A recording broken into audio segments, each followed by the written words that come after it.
Fala galera, estamos começando mais um Diz Aí Empresário. Eu sou a Ariane Tonetti e somos o podcast da Acican Jovem.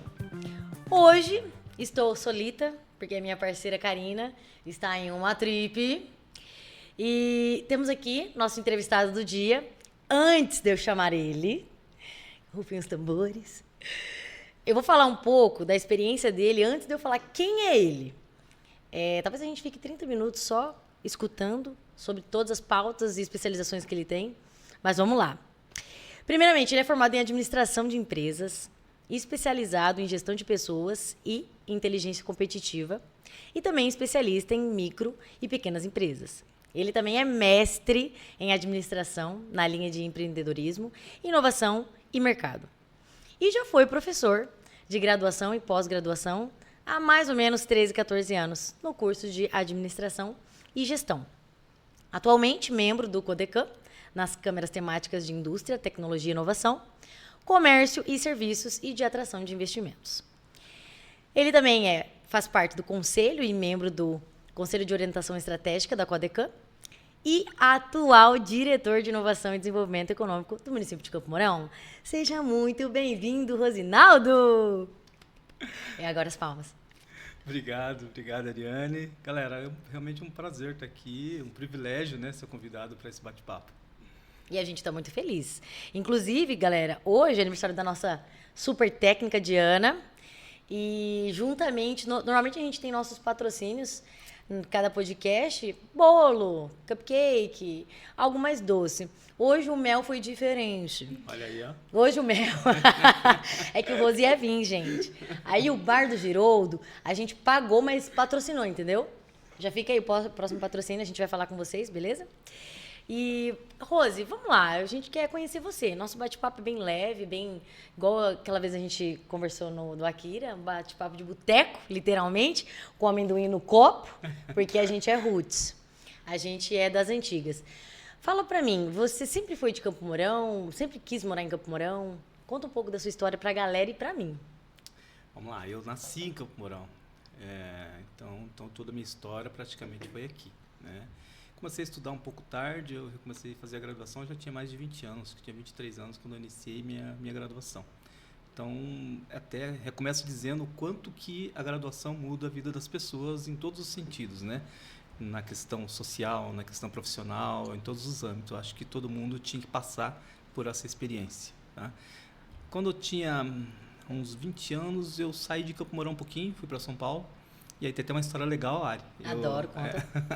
Eu fui para São Paulo com meu irmão, falou assim, olha, ele tinha comprado uma farmácia, ele estava na segunda unidade, e ele falou assim, olha, eu preciso que você venha para cá para me ajudar aqui e tal, até arrumar alguém de confiança.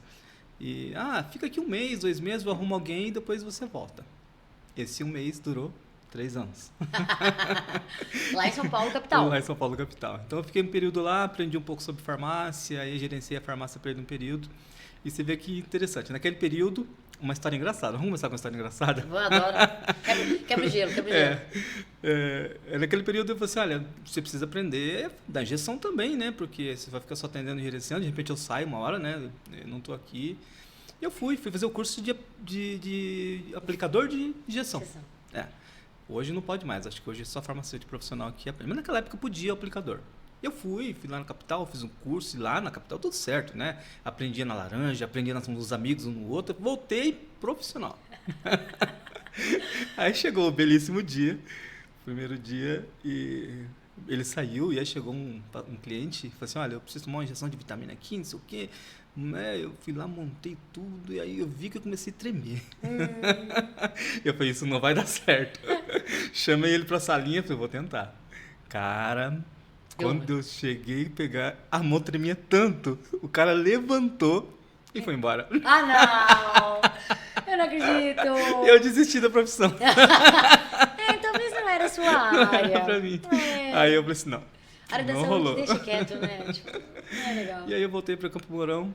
Aí foi onde eu comecei a fazer a graduação. E aí parei mais. Na verdade, não parei mais de estudar, né? Porque aí você entra num ciclo, né? Uma vibe. E é mais ou menos por aí. E quando você fez administração, foi em Campo Mourão, você deu aula dessa mesma área, nas faculdades aqui em Campo Mourão? Quando eu acabei a graduação, eu era muito tímido, assim, desde o primeiro ano da faculdade. E até conto essa história para meus alunos, e é engraçado. Ninguém acredita porque, né? Eu sou mesmo, né? Mas... Ó, que Deus. Aí eu tinha vergonha de apresentar os trabalhos, você acredita? E aí, acho que até o terceiro ano da faculdade, eu fazia o trabalho dos colegas para não apresentar. E eles apresentavam para mim. E aí chega uma hora que eu falei assim, caramba, eu estou fazendo uma profissão que eu preciso falar, né? E aí eu comecei a me policiar com isso e comecei a praticar. E aí eu gostava muito de escrever, né, mandar artigo para revista e tal. E foi onde eu comecei a melhorar a fala e, né, a questão de apresentar um trabalho. Até tem um dia curioso também. Eu mandei um artigo para uma revista em Assis e ele foi aprovado. E eu falei assim, eu vou apresentar sozinho, tranquilo, né? E normalmente os trabalhos de sala são trabalhos com pouquinha gente, né? Beleza. Cheguei lá na universidade, onde tinha sido aprovado o artigo. E aí eu olhei em todas as salas, não vi o meu nome, né? Falei assim, acho que teve algum erro, né? Fui lá falar com a organização do evento. Não, é que o seu trabalho ele foi selecionado entre os melhores e ele vai ser apresentado no auditório. Eu falei assim, no auditório? Meu Brasil! Cara, quando eu olhei aquele auditório lotado, eu falei, eu não vou. Quantos anos você tinha? Eu acho que eu tinha uns 22, 23 anos. E você já tinha formado? Eu estava no último ano da faculdade, mas eu tinha todo esse processo de timidez ainda, de fala. Sim. E tal, né? Foi o meu teste, tá? Aí... Pra daí virar professor. Depois vira professor. Eu vou, já estou aqui, né? Eu tinha bastante dados que eu tinha coletado por estudo. E foi onde eu fui para aquele auditório, falei assim, fechei o olho e falei assim, seja o que Deus quiser. Foi os primeiros 3, 4 minutos assim, desesperador. Né? Parece que você vai ter um ataque cardíaco. Exatamente. Né? Mas depois desandou e foi muito legal, as perguntas foram legais. E eu falei assim, eu dou conta disso. E eu gostei, peguei o gosto. Aí, quando eu terminei a graduação, saiu um teste seletivo para trabalhar no governo federal. Era um projeto muito bacana, um projeto que trabalhava em ressocialização de jovens em situação de vulnerabilidade social. E era um projeto que eu amei. Falei assim, olha, eu vou fazer essa inscrição. E eu passei em primeiro lugar naquele projeto. Tipo assim, eu tenho vergonha e tal. Não, é porque eu poderia ir para outra cidade. E eu tinha o privilégio de escolher se eu passasse em primeiro lugar, e eu escolhi Campo Mourão. Que legal. E aí no projeto, aí eu fui trabalhar no Colégio Rondon, na época, o projeto foi aplicado lá. E eu trabalhei 2 anos nesse projeto, e ali eu vi muita coisa assim que eu não esperava, assim, me mudou, acho que, né, realmente. Como pessoa, você como diz? pessoa, como ser humano, você vê aquelas pessoas que realmente estavam em situação de risco social, né? E aí, a partir do curso, a partir da formação profissional, depois você passa um tempo, você vê eles já estudando, indo para a faculdade, indo para a graduação. Tem uma história que eu gosto disso, que tem uma aluna que saiu do projeto e um dia ela me mandou uma mensagem, passou alguns anos, e ela falou, professor, eu estou me formando em técnica de enfermagem e eu gostaria muito que você fosse na minha formatura. E eu disse, meu Deus, né? E eu acompanhava ela, eu falei, vou. Tá bom. Eu me arrumei, fui na hora da celebração, e ela era aquela pessoa que estava fazendo o cerimonial, né, na frente. Ela era toda, né, toda falante, toda comunicativa. Solange, o nome dela. E no meio do discurso, no meio da fala, aí ela começou a dizer, olha, só estou aqui hoje, né, graças a uma pessoa que tal, de repente, assim, eu convidei essa pessoa para estar aqui. Cara, eu desmontei. Ai, que coisa mais linda. Assim, eu não estou dizendo isso por mérito, mas o quanto que isso é gratificante você trabalhar num projeto desse, e quando você vê as pessoas mudarem. Sim. Essa menina, a história dela, não vou nem falar aqui porque não vale a pena, né? Mas a história dela é muito triste, assim, enquanto pessoa, porque ela já passou na vida, e eu olhar naquele dia que ela estava se formando, que estava indo para o mercado de trabalho, que já tinha uma outra vida, né? Graças a todo aquele projeto social que tinha acontecido. Não, acho que é inenarrável. E a partir daí eu fui para a graduação, fui para educação. Fui para educação. Eu passei no seletivo na época na Unespar, né? Fiquei um pouquinho tempo, depois eu fui convidado para a faculdade de Unicampo. Lá eu fiquei 13 anos na faculdade. 13 anos? Eu coordenei curso, dei aula na graduação, na pós-graduação lá. E além da faculdade, eu passei por outras instituições. Passei Senac, passei pelo Sescopo, dando aula para Coamo, alguns cursos, por Senai também, passei um período lá, e foi mais ou menos esse ritmo. Nossa, uma experiência vasta, né, Rose? Bem legal. No caso, quando você fez esse projeto, talvez tenha acontecido uma virada de chave no sentido de, me corrija se eu falar algo que você não tenha sentido, mas a gente tem uma vida, a gente reclama da nossa vida, e quando a gente participa de algum projeto, no caso você ainda estava direcionando, era diretor, né, do projeto, você começou a ter acesso a, igual você comentou, a pessoas que você nunca imaginaria que poderiam passar por determinadas situações, ou se a gente se colocar no lugar, né? O projeto era bem legal porque ele tinha psicólogo, pedagogos e todo um acompanhamento social, de ação social, intervenções e tal. E aí teve um dia, Ari, que a gente estava passando um filme que tinha um roteiro, um material didático já que vinha do governo federal para a gente cumprir. E tinha um vídeo, um filme que tinha que ser passado. E no meio do filme, uma garota começou a desesperadamente chorar e tal. E aí nós chamamos o psicólogo, chamamos o pedagogo, né, para acompanhar ela, e depois ela contou que o que ela estava vendo nas cenas daquele filme é o que ela estava passando na casa dela. Tá? Cara, é muito, muito triste isso, Sim. sabe? E aí realmente é isso. Você olha e você fala assim, caramba, e a gente não tem muito do que reclamar, né? Porque por mais que a gente tenha os perrengues, tem situações aí. E o que a gente pode fazer para contribuir nisso, né? O que a gente pode fazer para essa melhoria contínua como pessoa e como cidadão, né? Nessa contribuição. E eu falo, às vezes não é dinheiro, porque às vezes as pessoas falam, quero ajudar, de uma forma, lógico, vai ajudar, de uma forma financeira. Só que às vezes, no caso, né, igual você comentou de uma aluna que lembrou de você, mas no caso, às vezes, uma ação, uma atitude, um falar diferente ou demonstrar uma inovação, abrir a mente da pessoa. Não há dinheiro que pague, não há dinheiro que pague. E eu acredito que para você, igual você falou, eu desabei, a satisfação de você ter sido mestre de um aluno, e assim, não digo nem o reconhecimento, mas você fala, caramba, eu mudei a vida dela e eu nem sabia que eu poderia, tipo assim, a vasta extensão que isso levou, sabe?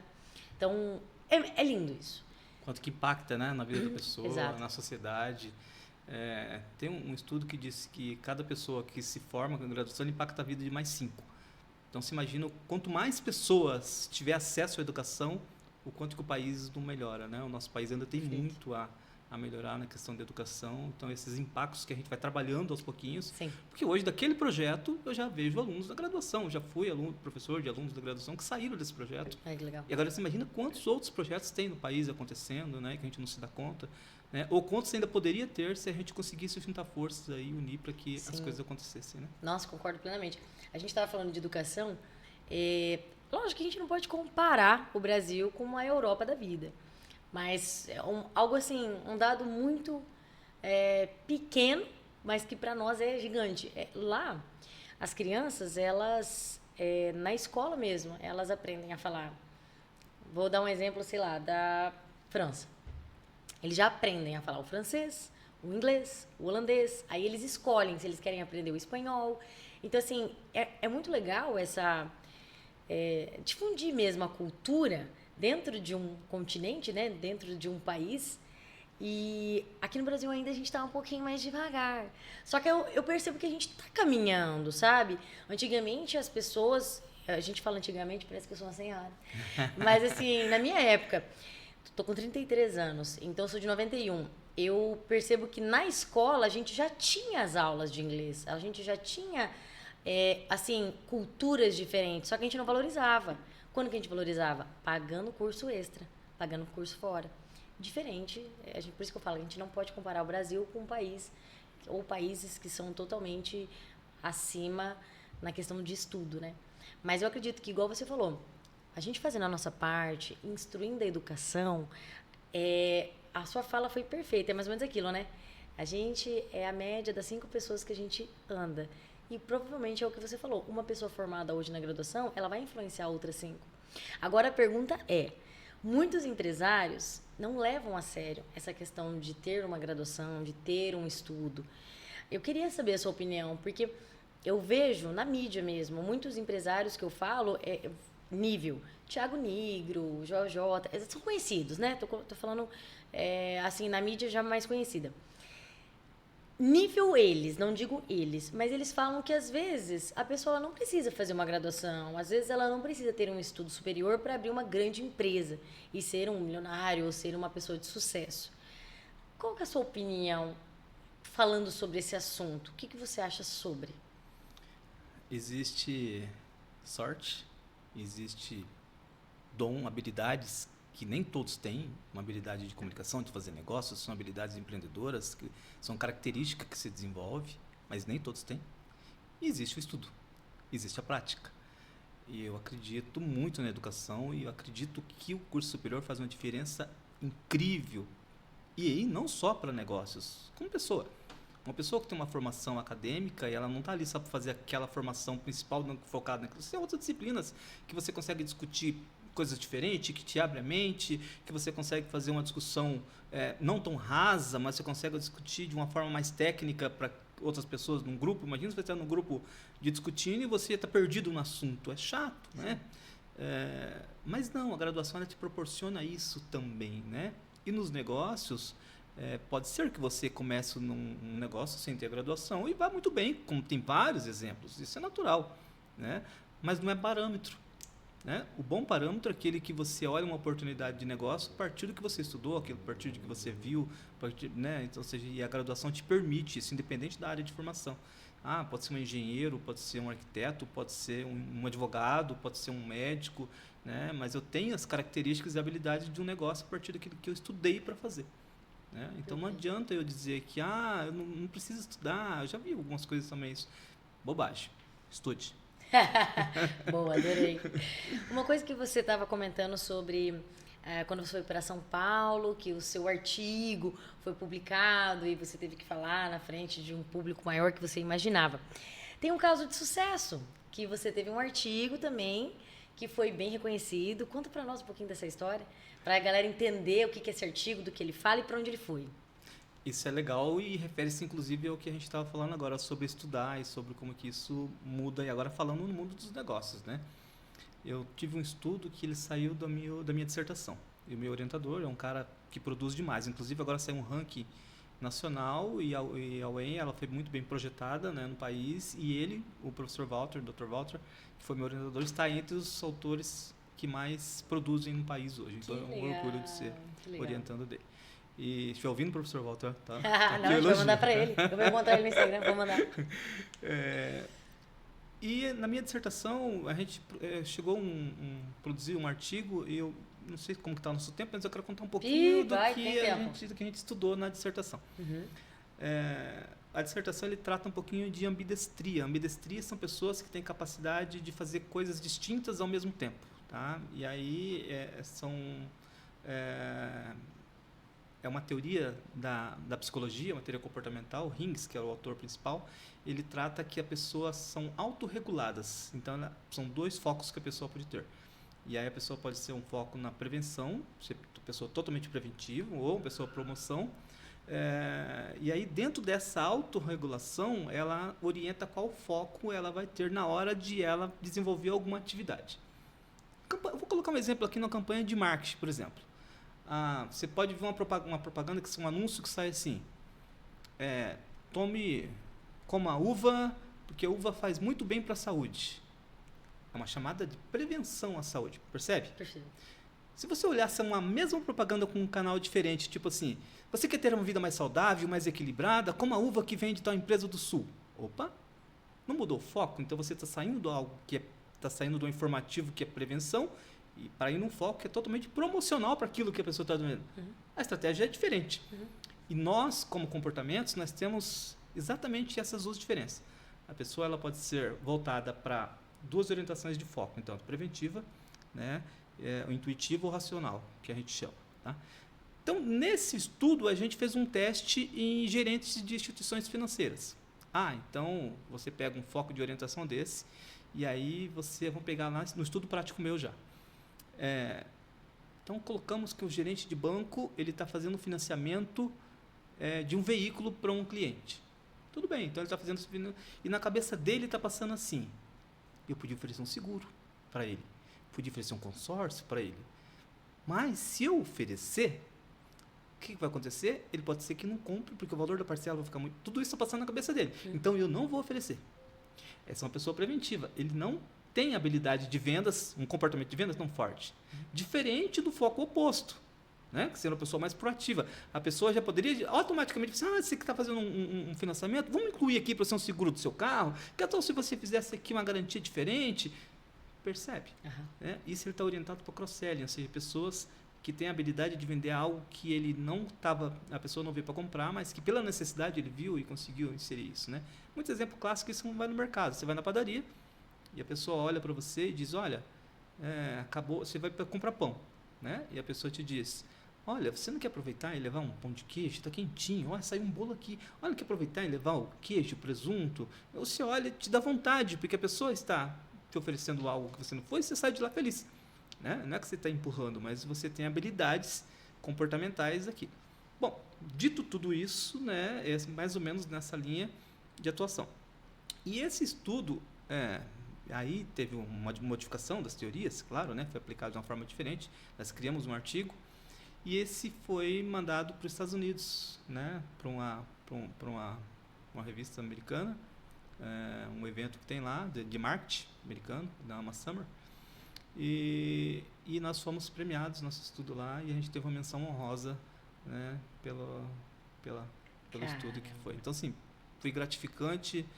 Você imagina, né, um estudo de quantos países que chegaram lá, quantos estudos chegaram lá, e a gente sai de lá premiado com menção honrosa americana pelo estudo desse nível. Então, é muito legal isso. Não, é genial.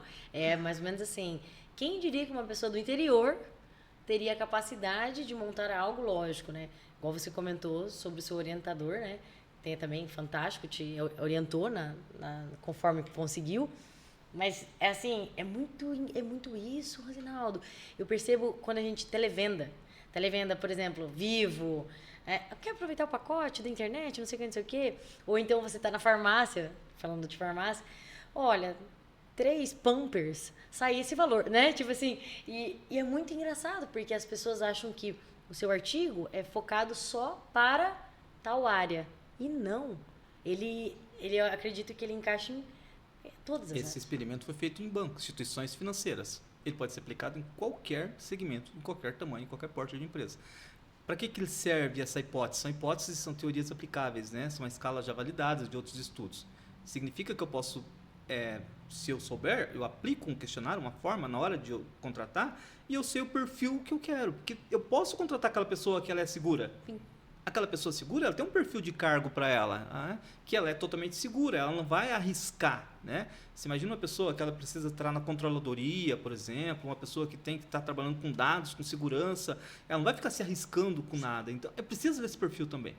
Né? Então, esse estudo ele mostra muito isso. E o que você disse também é muito legal, uma pessoa do interior, o cara saiu de lá. Eu estudei no Dom Bosco, estudei toda a vida inteira na escola pública, né? Tive o privilégio de conseguir passar no mestrado na época, então isso foi muito legal e eu vi essas conquistas acontecendo e eu vejo quanto que faz a diferença você estudar, você trilhar esse caminho também. Você estudar novamente. Exatamente. Ô, Rose, e com essa experiência, você acha que foi um sonho realizado ou você acha que foi mais uma experiência para a sua vida? Olha, se eu dizer que é um sonho realizado porque ele aconteceu, né? Então, não era uma coisa que eu estava esperando para que isso acontecesse. O sonho realizado era o término do mestrado, pelo amor, né? Eu queria muito ter o título, então o término do mestrado foi um sonho realizado. Agora, a conquista que veio pós, acho que são consequências, né? São consequências, são frutos daquilo que a gente trabalhou durante todo o período, né? Então, mais ou menos. Enfim, e assim, só para fechar esse assunto, o que você aprendeu? Igual a gente comentou, você estudou, você se aperfeiçoou, você buscou inovar, você conseguiu inovar, você buscou um prêmio, você conseguiu um prêmio. De tudo que você passou nesses anos, que eu acredito que foram mais de 1 ou 2 anos até chegar a isso, assim, o que você aprendeu com isso? Pro Rosinaldo, não profissional, mas pro Rosinaldo. Olha, para mim, eu acho que o aprendizado fica o que você consegue passar, o que você consegue transmitir isso, a qualidade que você transmite isso. Acho que faz muita diferença na hora de você inspirar outras pessoas. Quando você está dando uma aula e você consegue ver a dificuldade que o aluno tem e entender. Eu acho que essa aprendizagem, de toda a minha história de educação, eu acho que isso é o que mais valeu a pena, né? Que legal. É legal a gente escutar não só caso de sucesso, porque provavelmente você já teve algumas quedas nesse percurso. Tem algum fato, pode ser engraçado, pode ser triste, fato dessa trajetória de desde lá da sua graduação, que você se formou, foi professor, teve esse case de sucesso, teve algumas quedas que te marcaram, que você falou, eu caí, pensei em desistir, largar tudo e ir embora para o Havaí? Tipo, passou assim na sua cabeça alguma coisa de abandonar tudo? Eu já tive história de empreendedorismo, por exemplo, né? Já tive empresas, fui empreendedor por 12 anos. Fale para nós, quais empresas, o que fazia? Então, acho que essa talvez tenha sido uma frustração, porque aconteceu. Eu tive uma empresa de informática, então mexia com suprimento, vendas, tal, opção print. E depois eu montei um outro negócio que era de marketing digital e que entrou a pandemia bem na época. Então, quando eu abri a loja, 2 meses depois entrou a pandemia. E aí, então, me frustrou um pouco, porque depois eu trabalhava muito como eu era da educação e o meu público era muito acadêmico, que se formavam, né?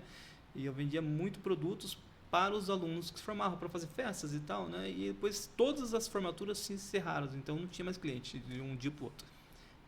Eu não sei se foi uma frustração, mas foi um incidente que aconteceu e eu tive que fechar a loja. Também não pensei em voltar depois, acho que depois eu entrei para outras atividades profissionais e tal, né? E a loja de informática eu acabei também, por conta da educação, e como eu tinha uma paixão maior e eu não tinha uma experiência prática nesta área, e eu passei ela para o meu irmão, hoje está tocando até hoje. Né? Então, que legal. acho que como que é o nome da empresa? Opção Print. Opção. O marketing, Opção Print Informática. Né? Precisa de comprar um computador, um impressor? Próximo patrocínio, gente. Mas que legal. Então foi algo que você quis empreender.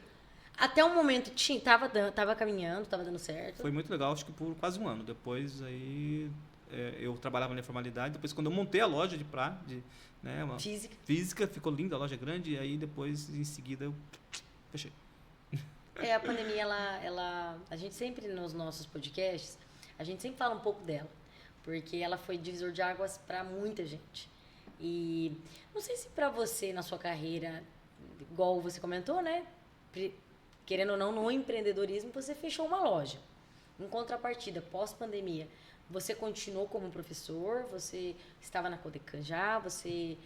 Como que ficou pós-pandemia, Rosinaldo? Como professor, eu nunca deixei de atuar, mesmo com a loja. Então, eu dava aula todas as noites. E eu trabalhava durante o dia com as minhas coisas e à noite eu ia para a faculdade. Tá? Então, durante a pandemia, aula remota, nossa, foi tenso. Porque você sair de uma sala de aula, depois você pegar um monte de caixinhas do nada, né? Então, foi uma experiência ruim também, não foi uma experiência boa. Mas que foi um momento que precisava daquilo, né? As pessoas tinham que se proteger, naturalmente, e as aulas foram para as caixinhas, né? E claro que a qualidade se perdeu muito. Por isso que hoje ainda ouço algumas críticas pelo IAD. O IAD, dependendo da forma que ele é estruturado, ele tem um ponto positivo, tem um ponto negativo, né? Em forma de qualidade e de aprendizagem, estou dizendo, né? Isso, claro, que aumentou o número de pessoas com um indicador maior no ensino superior. É bom, né? Gosto de estar falando, são pessoas que têm ensino superior. Só que tem que rever, talvez, o formato, enfim. Né? E a pandemia mostrou um pouco disso, quanto que isso foi difícil das pessoas se adaptar num formato diferente. Nossa, EAD, desculpa, mas na pandemia eu comprei alguns cursos. Só paguei, porque fazia muito difícil. Não dava mais live, né? E assim, no início você até empolga, mas depois você fala, falta uma instrução, falta, sabe, o toque no sentido físico mesmo, sabe? Estar fisicamente ali. Então, quem faz EAD, realmente, ele precisa estar muito disciplinado, querer muito aquilo. Agora, só fazer para ter um título, sei lá, daí não... De repente, a pessoa já tem uma graduação e ela quer fazer uma outra graduação para aprender um pouco mais, expandir o conhecimento, fazer uma pós-graduação online, AD, né? Acho que tudo bem, né? Agora, tem aquelas pessoas que têm um perfil de que são comportamentos, ela não consegue aprender no formato, né? Tem que ter alguém ali orientando, ensinando, né? Eu sou dessa, sou imperativa, então. Eu também. Então é nós, Rose. Ô, Rose, atualmente você é diretor da Câmara da Codecan. Eu sou diretor da Secretaria de Inovação e Desenvolvimento do município de Campo Mourão. Do município de Campo Mourão. Sou o diretor da CEIDEC. Que você faz? Primeiro eu entrei no Codecan pela secretaria, mas indicado para trabalhar no Codecan, lotado no Codecan, que é o nosso Conselho de Desenvolvimento Econômico.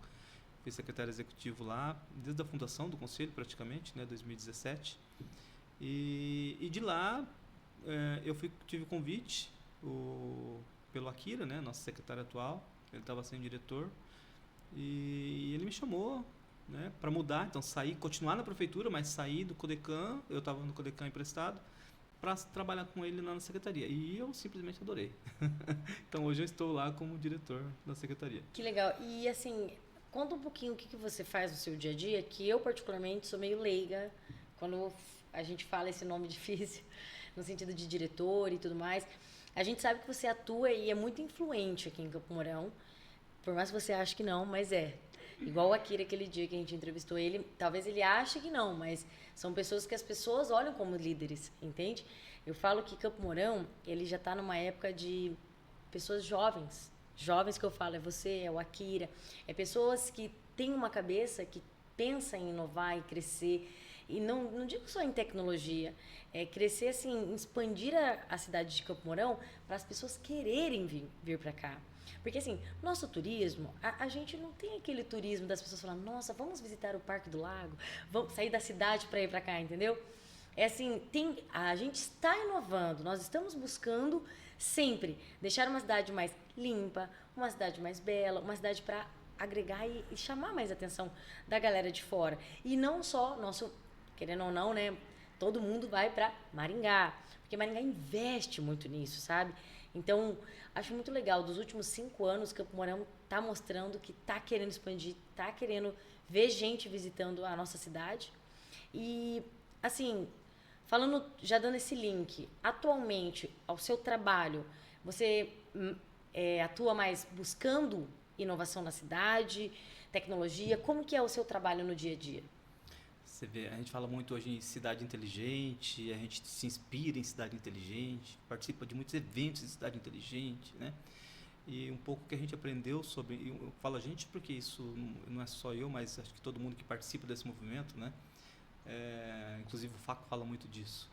A cidade humana, a cidade inteligente tem que ser humana. Se a cidade inteligente pode pensar em tecnologia que tiver, mas se ela não for pensada para pessoas, ela não é uma cidade inteligente. Tá? Então ela tem que ter toda uma estrutura voltada para que o cidadão se sinta pertencido àquele espaço de uma forma tão confortável que não sinta vontade de sair. Isso é uma cidade inteligente, que ele mantém e além de manter, ele cria estratégias para atrair pessoas de fora para a cidade. Isso é uma cidade inteligente. Né? E a gente ouve muito isso nos eventos, em seminários. Nesses dias a gente teve um parque de tecnologia em São José dos Campos, em São Paulo, a gente viu muito sobre isso, né? Em Curitiba teve vários eventos, enfim.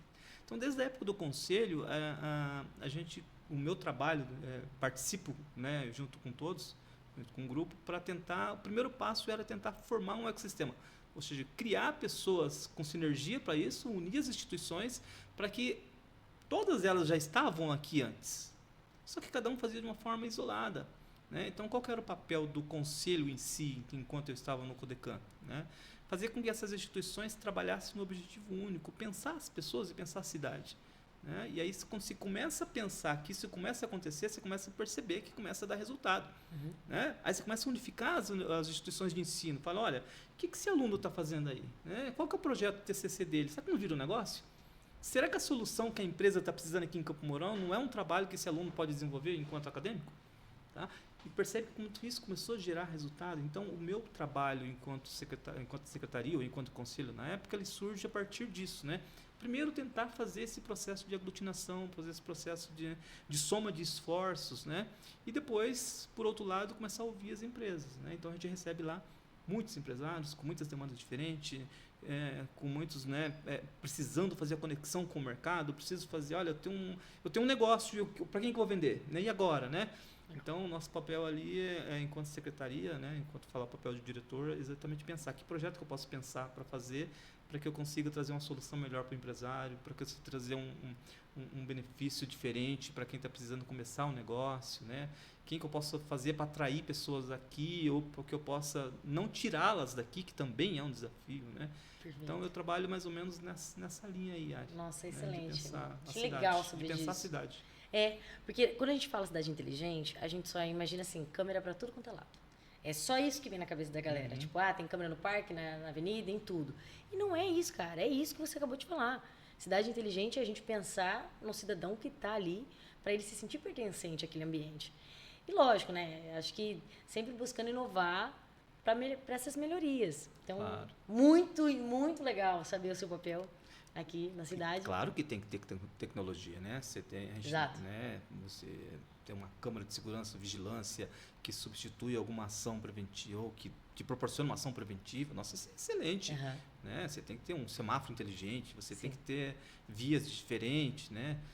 Uma articulação da sociedade civil, enfim. Mas tudo isso tem que ser pensado pelas pessoas. Né? Perfeito.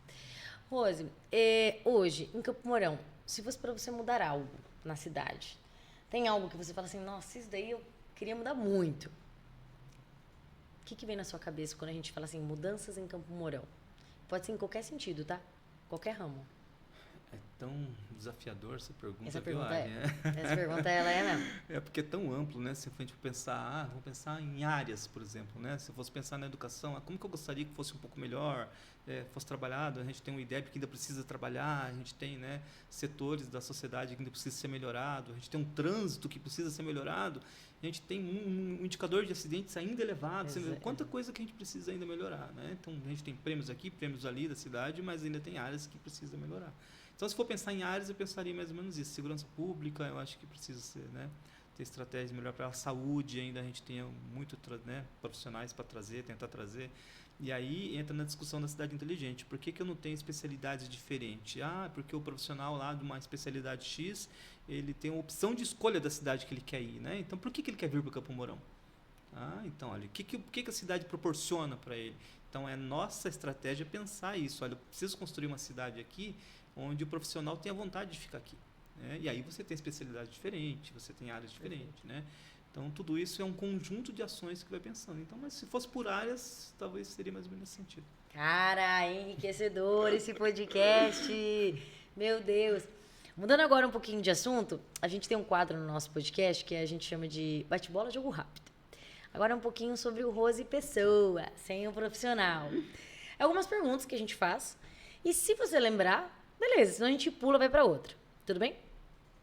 Então vamos lá, é um quiz de algumas perguntinhas que a gente falar, primeira coisa que vem na sua cabeça você responde, ok? Vamos lá, Rose. Eu não suporto... Você responde com uma palavra ou frase. Pessoas intolerantes. Meu sonho dentro da minha empresa ou dentro da minha área seria? Que mais pessoas tivessem acesso à educação. O meu maior medo é? Perder quem a gente gosta, né? Rose, hoje se fosse para você falar como as pessoas veem você, elas veem você como uma pessoa feliz, ranzinza, simpática, autêntico ou bravo? Nossa, eu sou leonino, como que eu vou responder isso, né? Rei, eu sou rei. Mas acho que é autêntico e acelerado. Autêntico e acelerado. Tem algum livro que você já leu que você indicaria para todo mundo? Eu gosto de indicar um livro, até falei na reunião com vocês no Acican Jovem? Né? Que eu preciso melhorar esse nome. Não tem problema, pode errar. Que é Tomada de Decisões. Tomada de Decisões nas Organizações. É um livro do Tamio Shimizu e ele eu gosto de ler ele porque ele traz algumas expectativas bem diferentes sobre o perfil nosso enquanto tomador de decisão. Tomada de decisões nas organizações. O nome do livro. Existe algum filme que chamou a sua atenção? Tem um filme, cara, que é muito bacana, ele chama um filme antigo, ele chama Terra Fria. Ele conta uma história baseada em fatos reais e é um filme bem triste. E ele conta a história mais ou menos de como começou o assédio sexual no trabalho nos Estados Unidos. Então foi o primeiro caso mais ou menos que teve e ele é um filme que conta essa história, ali também conta um processo de abuso sexual, né, e invasão de privacidade. E é um filme massa pra caramba. Faz a gente pensar. Terra Fria. Uhum. Anotaram, né? Obrigada. Rose, hoje se você fosse escolher, você está num restaurante e tem tudo que você gosta. Desde uma comida, não digo nem entrada, um prato principal e uma sobremesa. O que te chama a atenção? O que você gosta de se alimentar? Eu gosto de comida japonesa, gosto de churrasco, E sobremesa pudim, não tem aqui. Você tem bom gosto. Uma cervezinha, gente, uma cervezinha. Oh, não tem dúvida. Sobra... Falando nisso, né? Falando nisso, né? Já acabou aqui, pelo amor de Deus. Só para finalizar o nosso patrocínio, gente, a gente vai falar lá com o Giroldo. Obrigada. Ô, Rose, a gente já tá indo pros finalmente, o bate-papo tá leve, tá gostoso. Cara, é incrível quando a gente conversa, não sei se as meninas sentiram isso, mas é muito enriquecedor conversar com pessoas que têm tanto a ensinar. Imagina. E eu acredito que você, como professor, tantos anos, né, e líder, quem é professor é líder, você tem uma facilidade. Nossa, e assim, no início todo mundo fica meio receoso, fala, né, eu vou gravar, e se eu errar? E tipo assim, você, nossa, foi totalmente leve, totalmente... Rapaz, tô nervoso aqui, ó. Tô nada. Rose, pra gente finalizar, existe alguma frase, algo que te chama a atenção, que se fosse para você falar no microfone, para o mundo inteiro ouvir? Uma frase, um texto, uma poesia, enfim, algo que já te tocou. Ou se você fala assim, se fosse para eu mudar algo, para todo mundo ouvir, seria isso. Uma frase que te chama a atenção. Tem uma frase de uma música do Journey, e ela fala, Don't Stop Believing, não deixe de acreditar. E é uma frase que eu acho que provavelmente vai ser a minha próxima tatuagem. Ai, que legal! Eu gosto demais, ela tá lá no meu WhatsApp, ela tá no meu Instagram. Não deixe de acreditar. Não deixe de acreditar, eu acho que faz toda a diferença. Nossa, que legal. Já que você entrou nesse acreditar, existe uma série, um seriado, que se chama Ted Lasso.